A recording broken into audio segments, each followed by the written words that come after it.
The Colts linebackers are subject to one of the team's biggest what-ifs for the whole 2023 season. Let's get to it. You are Locked On Colts, your daily Indianapolis Colts podcast. Part of the Locked On Podcast Network, your team every day.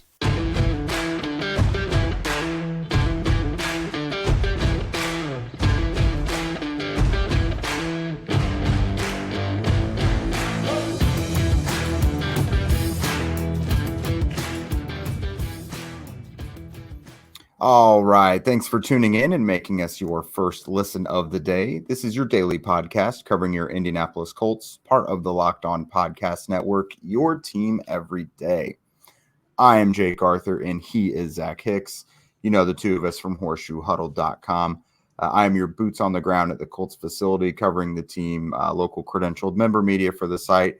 And Zach is the one who just cranks out these film pieces. If you ever want to know anything about any obscure player, Zach's already got a film room on him. So he is your educational eyes and ears there as well.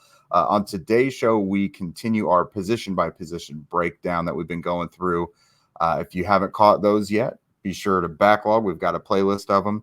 But today we are covering the linebackers, and this is a really, really interesting group. So obviously the starters have some significant names in them. But the Colts usually roster a lot of linebackers based on special teams as well. A lot of their special team standouts in the last few years have been linebackers, and that's going to play a critical role again this year. But Zach, just kind of looking at the starters, we've got a guy now who broke out last year in Zaire Franklin, someone who very well might break out in their own, and E.J. Speed this year, and then a guy who is a perennial All-Pro and Pro Bowler, but we might never see again. At least not at the level that he has consistently played, and that's Shaquille Leonard. So, Zach, we are confident the two guys we're going to see most of right now is Zaire Franklin and E.J. Speed. Until we see otherwise from Shaquille Leonard, he gets back on the field, participates fully. Of course, if you're a Colts fan that has been under a rock, Leonard had a couple procedures in the last year or so. There was actually, I think they were both on his back, and they were supposed to help with the calf as well. Because he's got like some weakness in his calf where it hasn't caught up to where he's used to it being. And for that reason, he played very little last season and is not yet fully cleared to participate in practice and things like that now. So huge what if, because I mean, Leonard is one of the biggest X factors in the entire NFL from a defensive perspective. He's won the Colts a lot of games in his career. Yeah. And the biggest impact that he just kind of leaves or whatever when he's not on the field, the biggest thing that we see is in those turnover numbers. Under Matt Eberflus, the Colts were consistently in the top 10, sometimes in the top 5. I think they even peaked in 2021 as the second best team in all of football in forcing turnovers. They forced, I think it was 33 turnovers in 2021. Last 2021 was nuts. They were tied for the leader second or something behind Dallas. Second behind Dallas. Yep. And I think it was either 33 or 31 turnovers is what it had. And without Shaquille Leonard last season, and just to preface this, he played, I think, in like 2 games, and he had an interception in those games. So just in the short time he did play last year, he contributed to the turnovers numbers. But last year, I think they only had 19, which was outside the top 20 in the entire league in turnovers forced. So yes, it was a different defensive scheme, and that might be some of the reason why the turnover numbers dipped. But losing Shaquille Leonard, who was good for at least 10 turnovers forced every single season, that's a massive, massive impact, especially when you look at a team where the Colts are by far and away the worst turnover differential in all of football last year. Their offense gave the ball away more than any other team by far and away, and then their defense did not take the ball away too much. So you're not going to win many games when you're getting killed in the turnover margin like that. And Shaquille Leonard, for all the greatness that he is, the biggest thing is how much he helps that turnover margin. So missing him from the football field, we saw it last year. I think Zaire Franklin played really well. Bobby Okereke played really well too. But to have that X factor where, turnovers are so volatile and it's really hard to account for turnovers and just expect turnovers. But when you have a player like Shaquille Leonard, where we have a multi-year sample size where we know he's going to force turnovers. It doesn't matter how volatile, it doesn't matter how lucky he's getting or how degrading the stat or degradation that stat it has or whatever. Like, we know that Shaquille Leonard is going to force turnovers. That's just what he does. So when you have a stat that's really hard to account for, and then a player who's consistent in that stat and not having that player anymore, like that's really hard for your defense. So hopefully he can get out there this next season. Really good player, obviously, but just helping that turnover margin is the biggest thing that the Colts are missing, and they really need him back on the field. Yeah, it's going to be an adjustment going to this new scheme with Gus Bradley because he got to a point where he was playing totally free with Matt Eberflus. So he'll have to – I mean, the forced fumbles is one thing. You're engaging with the ball carrier, punching it out. That's just something that's in his DNA. But as far as those seemingly lucky interceptions and everything, he tended to put himself in the right place at the right time. So there will be a kind of a learning curve there. Now, the guy who was primarily tasked with replacing Leonard last year, Zaire Franklin, it was his first year being a full-time starter, and boy, did he show up. Broke Leonard's single-season franchise tackle record with 167. Of those, 12 of them were for loss. Had 3 sacks, 3 forced fumbles as well, so he kind of filled in with some of that playmaking ability. Franklin, that's a guy that you know a ton about. You spoke to him recently. We have an interview here. That's your guy. That's someone we can book it for him being a heavy contributor this year. Yeah, and it kind of goes back to what we were saying last episode with the defensive tackles with Grover Stewart, DeForest Buckner, and then earlier episodes with guys like Jonathan Taylor is for all the impact they bring you on the field, off the field is even better. I mean, Zaire Franklin is essentially the spokesman for the Colts. He's been a multiple-time team captain for media stuff, for whenever the Colts are headlining like a certain movement or something. Zaire Franklin has been the face of that for this team. He's the ultimate leader on this team, and last year he was able to show that on the football field as a defender. Took over that Mike linebacker spot, did phenomenal. I think his coverage aspect got better and better every single game. Towards the end of the season, he was a good coverage linebacker, and we know that he's a really, really strong run defender. Super explosive, super powerful, plays at 1,000 miles per hour. There's really nothing you can complain about when it comes to Zaire Franklin. You know you're getting a high character guy who's leading this organization, and now on the field you're getting a pretty high level defender.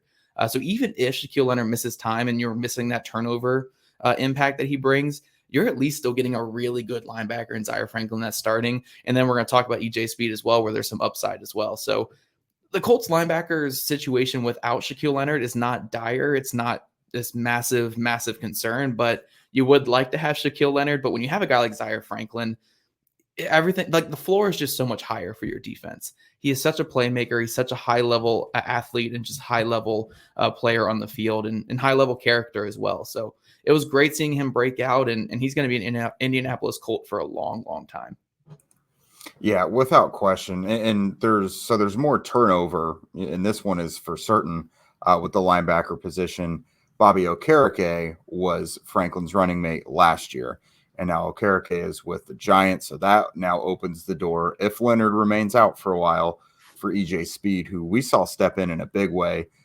He saw a significant increase in his playing time. We saw all of his stats jump up across the board, set new career highs everywhere. He himself had 7 tackles for loss, another sack, and 2 forced fumbles. But the area you really saw just really strong improvement was as a run defender. According to Pro Football Focus, his grade of 82.8 in run defense was 7th best in the NFL among all linebackers. And of that group of 7, his 5.4% missed tackle rate was really low, and it was second only to Bobby Wagner. Yeah, and the biggest thing with him is if he does have to fill him as a starter, he's going to be in that will linebacker spot, presumably where Bobby Okereke was and where Shaquille Leonard is likely going to line up if he plays. The thing with that is E.J. Speed is inarguably one of the best run defending linebackers in all of football. It's can he make that step up as a pass defender? Because that will linebacker has to be a good coverage player. Zaire Franklin is going to be your Mike, and he can do those coverage aspects at the Mike position really well. But if E.J. Speed's going to step in as that will, he needs to improve his coverage. You know, his coverage isn't bad, but you need to see that next step if he's going to be a starter from week 1. So again, it all comes down to Shaquille Leonard. We got to see what's going to happen there. But if E.J. Speed does start, he has the ability to be a good coverage linebacker. It's just seeing that on the field now.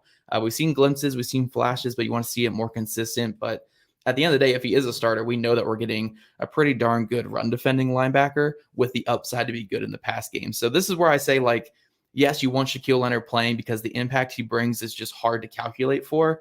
But if he doesn't play, Zaire Franklin and E.J. Speed, that's a pretty good duo. Like you really can't complain about that duo there, especially in an NFL that starts two linebackers. You're going to be getting two pretty good ones right there. Yeah, they'll be fine. The linebackers were far from an issue last season. But next, the Colts really rely heavily on their linebackers to carry special teams, which is why we could see several of them being on the roster in 2023. But first, a word from our friends over at FanDuel. Make a fast break over to FanDuel during these NBA playoffs and the championship. Nuggets, Heat. Right now, new customers, you guys get no sweat first bets up to $2,500. That's $2,500 back in bonus bets if your first one doesn't hit.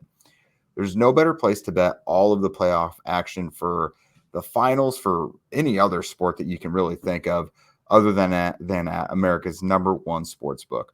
Just visit FanDuel.com/lockedon and get a no sweat first bet up to $2,500. That's FanDuel.com/lockedon. FanDuel, official sports betting partner of the NBA. And everydayers, we are going to have mandatory mini camp starting this week. I believe it starts tomorrow, or I think what does it start? The day that they're listening to this, Jake? It's Tuesday through Thursday. There you go. So the day you guys are listening to this, a mandatory mini camp will be going on. Jake and I will be covering it all. Obviously, Jake will be the boots on the ground there at the facility. And, with what we're talking about here with Shaquille Leonard, we might have an update on Shaquille Leonard and everything going on there. So you everydayers, set your alarms bright and early. Wednesday and Thursday's episodes are going to be good ones. All right, Jake. So diving into this next segment, and this is where we kind of lose all the pretty and the sexy of this episode when we're talking about special teams with these three guys here. But special teamers are important. Every single episode we've had in this series has been, hey, if these guys want to make the team, they got to be good special teamers. And we have two really good special teamers in this section in JoJo Domann and Grant Stewart. So, Jake, I think you have their special teams numbers there, but I believe these were the two best special teamers on the entire team last year. Yeah, as far as linebackers go, and Nick Cross had a really good special teams grade as well.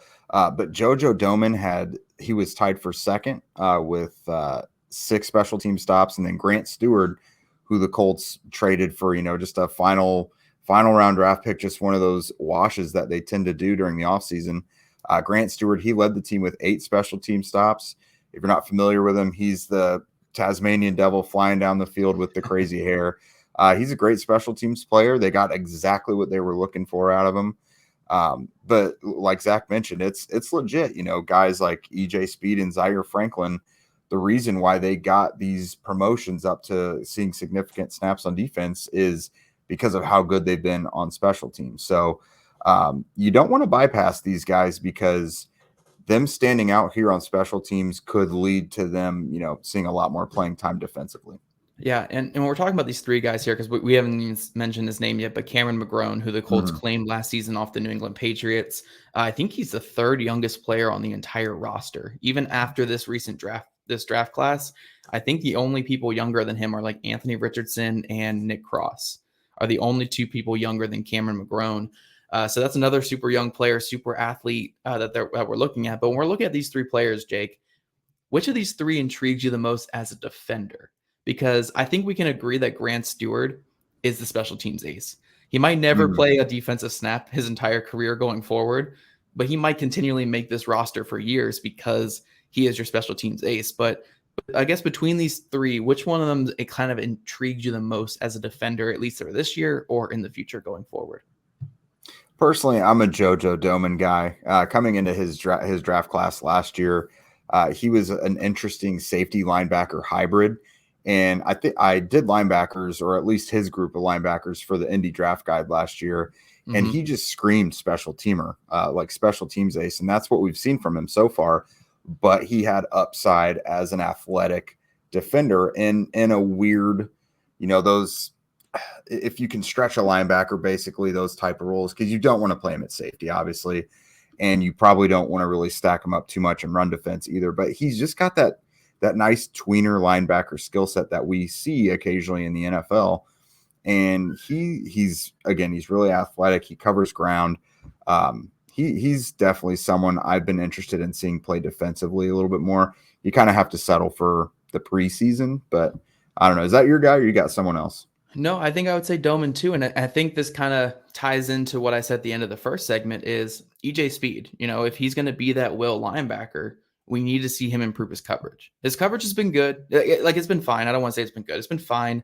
But if you want him to be the starter at that will spot in particular, especially in these cover 3 looks where the backside corner and the will linebacker are kind of in that tight man coverage, while the other side of the field is playing more of that cover 3 zone, you need someone that you can rely on in coverage. And if that can't be EJ Speed, JoJo Doman, his big thing coming out was his coverage ability. He's not a guy like EJ Speed where you put him out there and he's going to be one of the best run defending linebackers in the entire league. But if you need 3 linebacker sets while Shaquille Leonard is down with this group of linebackers, Doman might come in there as the weak side, and then you put EJ Speed more as that auto off the edge and kind of have him defend the run. I think Doman has the coverage ability and the coverage experience to be a solid like third down backer or like a sub backer. I think a very similar player that you can look at is Divine Diablo there with the Las Vegas Raiders about 2 years ago under Gus Bradley. Diablo was a late round pick player out of Virginia Tech, former safety. They moved to will linebacker. And when injuries kind of piled up, he got a lot of playing time late in the season. And he actually played pretty well under Gus and in that system. So again, I think it's going to be EJ Speed. It's going to be that will linebacker if Shaquille Leonard is not ready to go. But I do think Doman is, he can make some noise in camp. He's firmly going to be behind EJ Speed.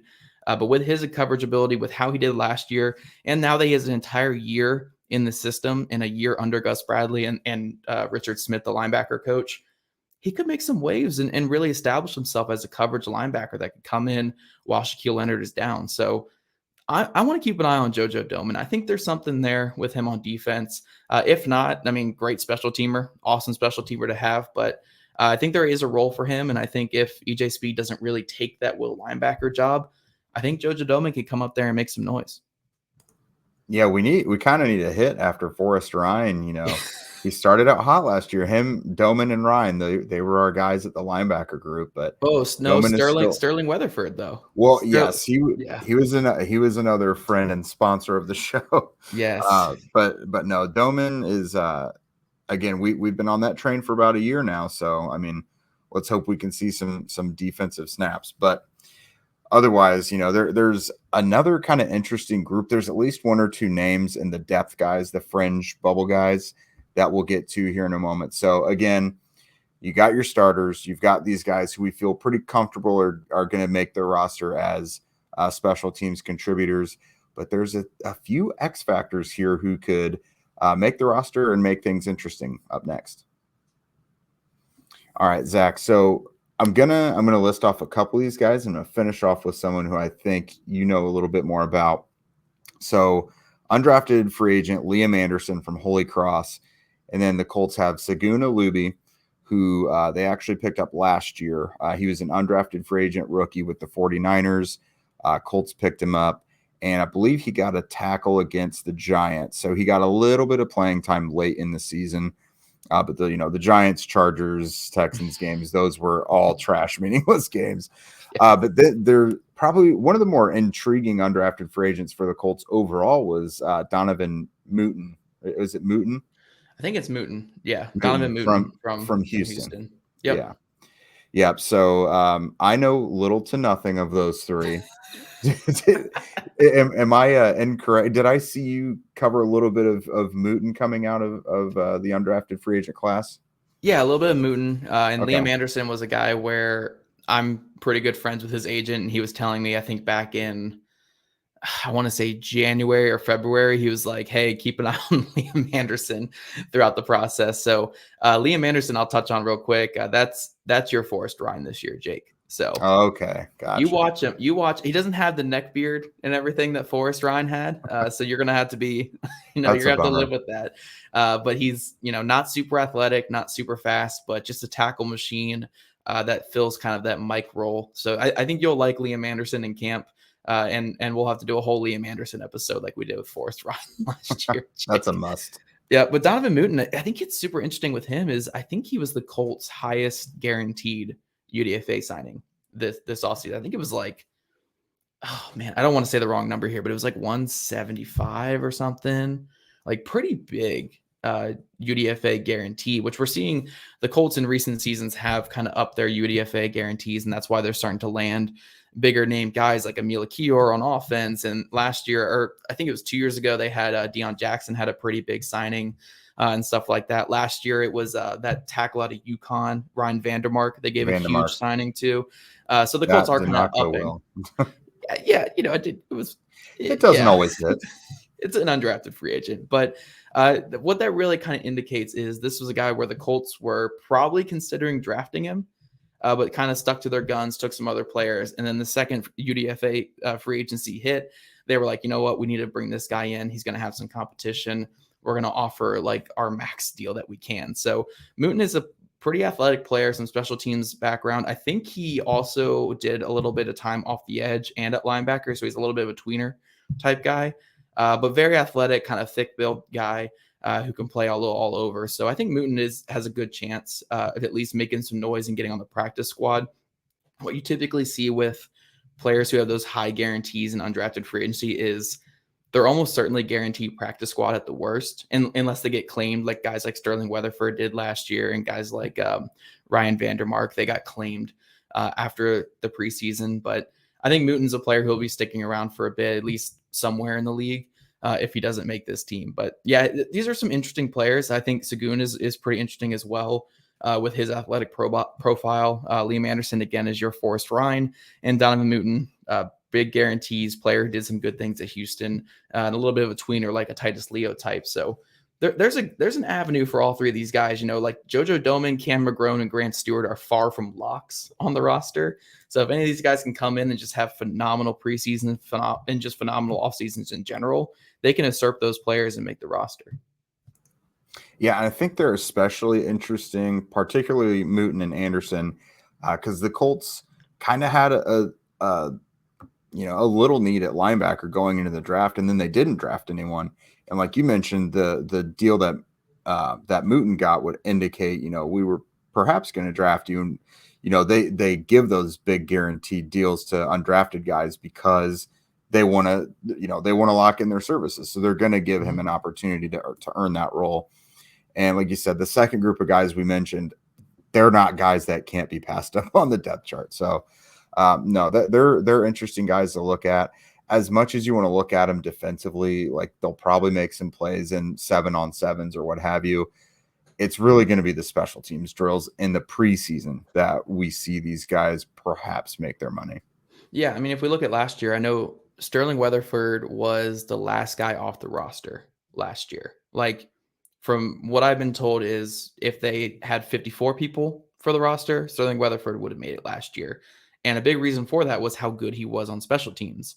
But if we want to still kind of lean on that special teams, the reason why Domann was slightly ahead of him is because they viewed him as a better special teams player. The reason why they traded for Grant Stewart was because of his special teams ability. A lot of it comes down to special teams. Even though Sterling Weatherford looked better on defense than Stewart or Domann did throughout the whole preseason, the Colts felt better about Domann and Stewart as special teamers. So they kept them on the roster, and Sterling Weatherford is now Chicago Bear.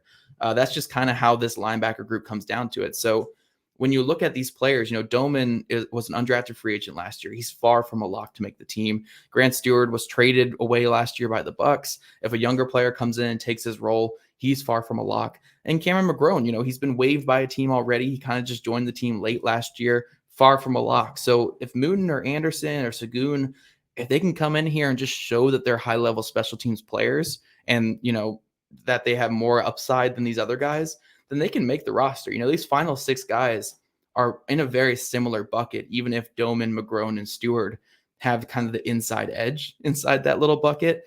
These guys are all very close to each other, and it really just comes down to special teams within practice and within the preseason games. And a big thing with this as well is, if we're looking at who the Colts special teams coordinator has picked, he technically had a hand in these other 3 guys, or at least 2 of them, in Anderson and Mooten there at the bottom of the roster. Domann, McGrone, and Stewart, he kind of had to take those in. Those were Bubba's guys. Those are Bubba Ventrone guys. They weren't Brian Mason guys. So maybe Brian Mason is super high on Mooten and super high on Anderson. and not super high on Doman or Stewart, so it really comes down to his preference and who can kind of win over Brian Mason and his new special team style. That's a really good point. I honestly didn't even think about that. I mean, those other guys are good players, but we've seen all the time where new regimes come in and replace the former with their guys. So that's a really good point. Yeah. Wow. Yeah. So altogether, we think this is a pretty good linebacker group. Not panicking if Shaquille Leonard is not there. Obviously, that's a huge cherry on top because he just brings something to the defense that maybe 3 other guys in the NFL have. You know what I mean? Like, that is just such rare playmaking ability. And when you're on defense, the ability to give the ball back to the offense, especially when the offense is so wildly inconsistent, which it still could remain pretty inconsistent this year with a rookie quarterback or a veteran who's never really carried the load consistently in Gardner Minshew. So if Shaquille Leonard is back, that's definitely going to help an offense that's going to need it. Yeah. And one thing I want to ask you before we close out this one, because we talked about this with guard, we're going to talk about this during the next segment with cornerback, is if Shaquille Leonard's recovery doesn't go as you plan, say you get to beginning of August and he's still not really making much progress. Do you go grab a veteran? Do you go grab someone on the market? Personally, I don't think I would, but Jake, what do you think? Would you grab a veteran come early August if Shaquille Leonard's not ready to go?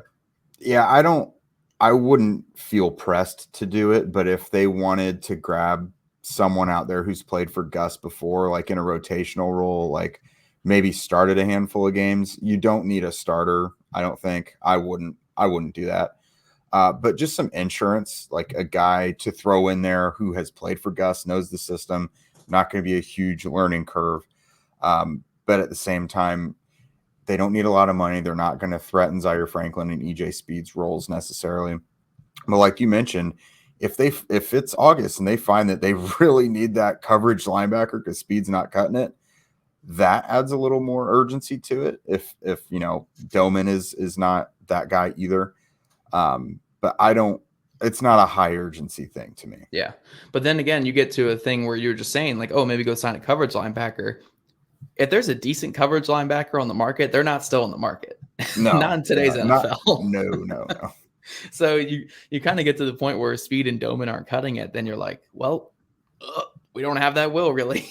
Yeah, you just kind of hope Doman is like an Amani Hooker type, but probably not. I mean, you never know. So one of those guys that you can just move around is kind of a little chess piece, a nice little player the Titans have that not every team does.